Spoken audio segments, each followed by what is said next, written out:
Hello everyone. So today I am here with my first ever YouTube video with little bit experiment and experience on YouTube. So without wasting any time, let's move to our today's topic, morphology in flowering plant. So here it begins. So now what is morphology? Study of external structure मतलब किसी भी plant के अगर हम बाहरी हिस्से को study करते हैं, उसका आउटर स्ट्रक्चर कैसा है, उसकी लीव्स कैसे हैं, उसकी लीव्स किस तरीके से अरेंज्ड हैं, तो उसको हम लोग कहते हैं मॉर्फोलॉजी। और फ्लावरिंग प्लांट में यहाँ पे बात हो रही है एंजियोस्पर्म की।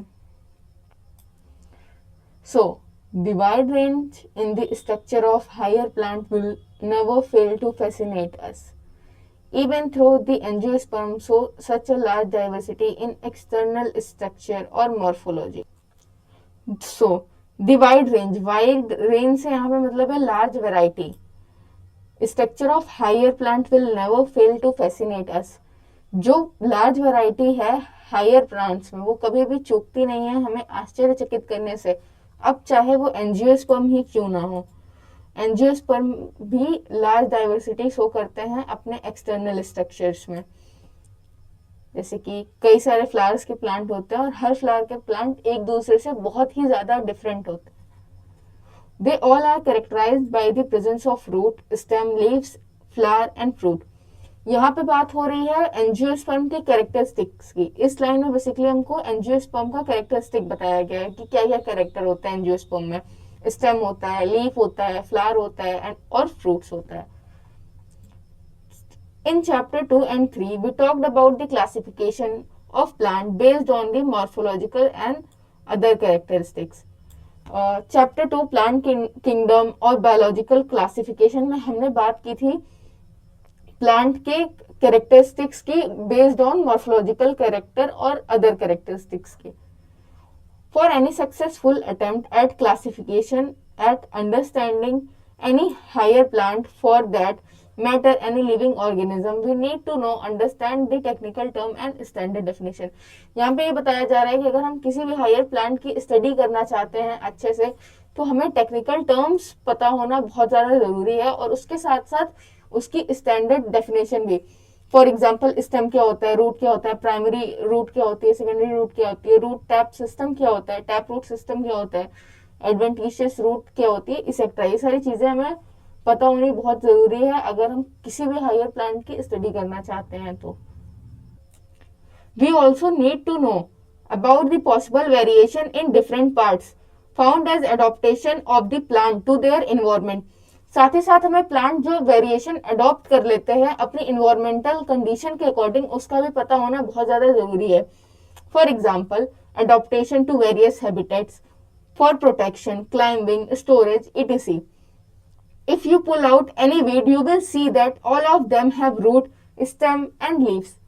अगर हम लोग कोई भी प्लांट तोड़ते हैं तो उन सारे प्लांट्स के पास कॉमन चीजें ये होती है कि सबके पास स्टेम, रूट, लीव ये सारी चीजें होती हैं। They may be bearing fruits and flower. हो सकता है वो फ्लावर और फ्रूट के साथ हो, अगर फ्लावर और फ्रूट के साथ होंगे तो हम उन्हें एंजियोस्पर्म कहेंगे। The underground part of the flowering plant is root system while the portion above the ground is shoot system. जो पार्ट ग्राउंड के ऊपर पाया जाता है उसे हम रूट सिस्टम कहते हैं, जो पार्ट मिट्टी के अंदर होता है उसे हम रूट सिस्टम कहते हैं। मैंने उल्टा तो नहीं बोल दिया, ग्राउंड के ऊपर जो पार्ट होता है उसे शूट सिस्टम कहते हैं जिसमें लीव, स्टेम, इसेक्ट्रा पार्ट्स आ जाते हैं, और जो ग्राउंड के नीचे सरफेस के नीचे जो पार्ट होता है उसे रूट सिस्टम कहते हैं। सो बेसिकली इस पैरा की समरी क्या है? इस पैरा में हमें बताया गया है कि हमें लार्ज वैरायटी के प्लांट्स देखने को मिलते हैं।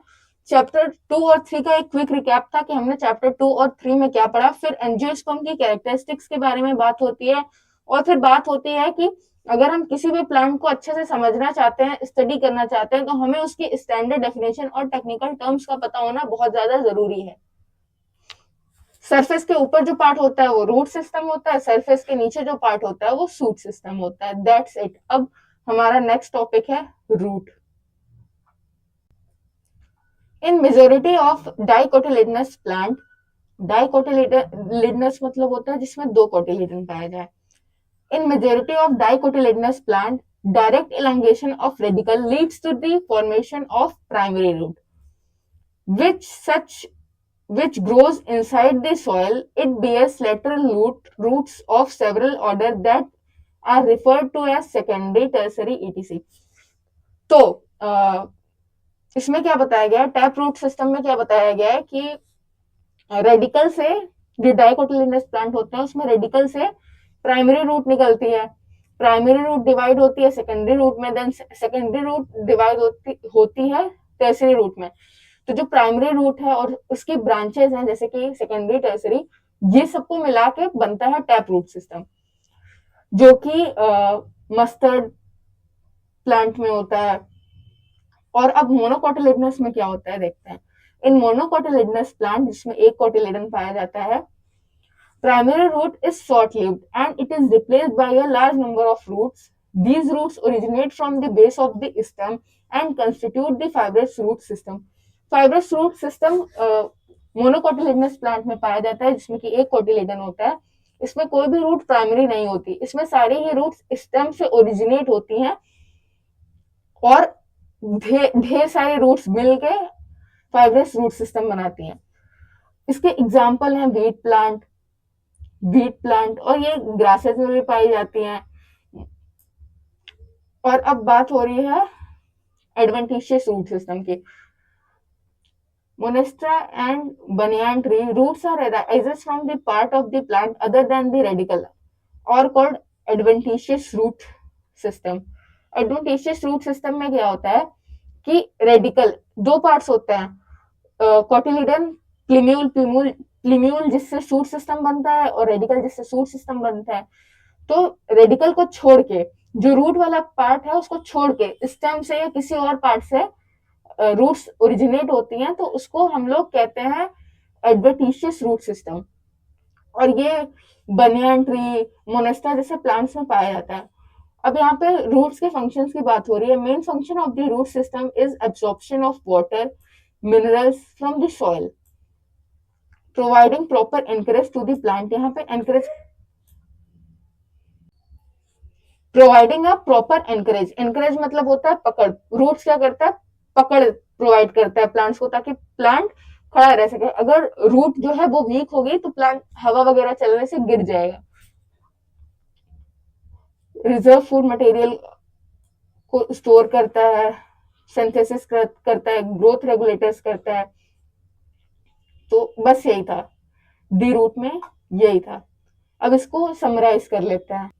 So summarisation of this topic. Tap root system क्या होता है, रेडिकल जो होती है, रेडिकल से प्राइमरी रूट बनती है, प्राइमरी रूट और उसकी जो ब्रांचेस हैं वो मिलकर टैप रूट सिस्टम बनाती हैं. इसके एग्जांपल होते हैं carrot, oak tree, beetroot, pine tree, mango tree, etc. Fibrous root system क्या होता है, इसमें कोई भी मेन रूट नहीं होती है, सेंट्रल रूट नहीं होती है, सारी स्टेम से बाहर निकलती है, बहुत ज्यादा डीप नहीं होती. ये मोनोकोटिलिडनस प्लांट में पाई जाती है.